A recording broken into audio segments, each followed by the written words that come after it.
Portugal পৌঁছে গেল round of 16, Ronaldo পৌঁছে গেল রাউন্ড অফ 16। ক্রোয়েশিয়া সত্যি ভাই এই দেশটা লড়াই করতে জানে, কি ভীষণ লড়েছে। মানে বারংবার পর্তুগাল ফ্যান রোনাল্ডো ফ্যান্সের মানে হার্টবিট বন্ধ করে দিচ্ছিল, মানে বারংবার গোল করে যাচ্ছে, কিন্তু খারাপ ভাগ্যর কারণে ক্রোয়েশিয়ার ওই গোলগুলো বাতিল হয়ে যাচ্ছিল। ক্রোয়েশিয়ার যে লাস্ট গোলটা যেটা 102 মিনিটে বাতিল করেছে ভাই, ওটা সত্যি হার্ট ব্রেকিং। অনেকের ধারণা হতেই পারে যে ক্রোয়েশিয়াকে রব চুরি করা হয়েছে। বলটা যখন ক্রোয়েশিয়ার ডিফেন্ডারের মাথার কাছ থেকে যাচ্ছিল, তখন যেমন ক্রিকেটে ব্যাট লাগলে স্নিকোমিটারে একটা মানে ওপর নিচ লাইন দেখায়, সেটা কিন্তু ক্রোয়েশিয়ার ওই প্লেয়ারটার যখন মাথার পিছন দিয়ে বল যাচ্ছিল তখনও কিন্তু ওই একটা ছোট্ট লাইন দেখিয়েছে, যেটায় যেহেতু আমরা সবাই জানি যে এই ফুটবলে ট্রিয়নটাতে চিপ লাগানো আছে, তো সেই চিপে এসেছে যে টাচ হয়েছিল, সেই কারণে রেফারির কাছে কিন্তু এভিডেন্স ছিল।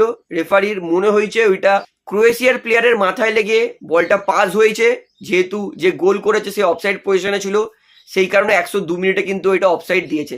যদিও অফসাইড হলেও আমার কিন্তু সত্যি ওইটাতে মন ভেঙে গেছিল, কারণ ক্রোয়েশিয়া ডিজার্ভ করতো 120 মিনিট। ভাই কি লেভেলে লড়েছে ক্রোয়েশিয়া। মদ্রিচ 40 বছর বয়স, প্যারিসিচ 37 বছর বয়স, বিভৎস লড়েছে। আর রোনাল্ডোর কথা তো বলতেই হবে, রোনাল্ডোর একটা গোল কিন্তু অফসাইডের কারণে বাতিল হয়েছে, এবং রোনাল্ডো কিন্তু ইকুয়ালাইজ করেছে, 1-1 ড্র করিয়েছে কিন্তু পেনাল্টি থেকে পর্তুগালকে, যেটা সত্যি কথা খুবই ভালো লাগছে যে রোনাল্ডোর এটা ফুটবল ওয়ার্ল্ড কাপের কেরিয়ারে প্রথম নকআউট ম্যাচে গোল। ভাই মন ভরে গেল।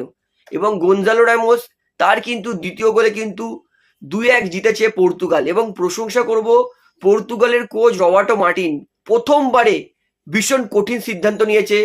মানে ম্যাচের মধ্যে প্রায় মরে গেছিল বুনো ফার্নান্ডেজের ভিটিনা, মানে এত জঘন্য, তারা এত ভালো ফর্মে ছিল নিজের ক্লাবের জন্য, কিন্তু নিজের দেশের জন্য পর্তুগালের জন্য এত খারাপ খেলেছে ভাই, জাস্ট ধারণার বাইরে। কঠিন সিদ্ধান্ত নিয়েছে, রোনাল্ডোকে বসিয়েছে, নতুন 5টা সাবস্টিটিউট করেছে, সেখান থেকে কিন্তু ফলাফল পেয়েছে। কিন্তু সত্যি বলছি এখনো কষ্ট লাগছে ক্রোয়েশিয়ার জন্য, যে ক্রোয়েশিয়া তারা এত ভালো খেলেও ম্যাচটা তারা হেরে গেল। ক্রোয়েশিয়া ডিজার্ভ করতো 120 মিনিটের ম্যাচ।